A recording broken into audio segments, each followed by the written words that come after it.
పోలీసుల దర్యాప్తు కొనసాగుతోంది.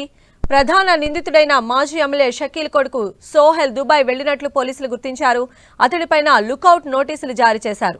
దుబాయ్లో ఉన్న షకీల్ కొడుకును కూడా అక్కడకు రప్పించుకున్నాడు. కొడుకును కాపాడుకునేందుకు ఇంట్లో డ్రైవర్ను లొంగిపోవాలని షకీల్ చెప్పాడు.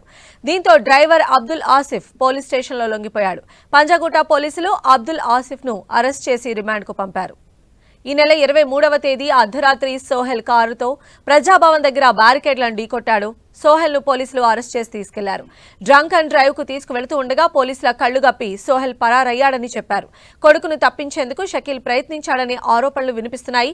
ఘటన జరిగిన రోజు సోహెల్ను పోలీస్ స్టేషన్ నుంచి షకీల్ అనుచరుడు తీసుకువెళ్లినట్లు అనుమానాలు వ్యక్తమవుతున్నాయి. బ్యారికేడ్లను ఢీకొడుతున్న దృశ్యాలు సీసీ కెమెరాల్లో రికార్డు అయినప్పటికీ వాటిని బయటపెట్టడం లేదు. ఇక ఈ ఘటనలో పంజాగుట్ట పోలీసులపైన పలు అనుమానాలు వ్యక్తమవుతున్నాయి.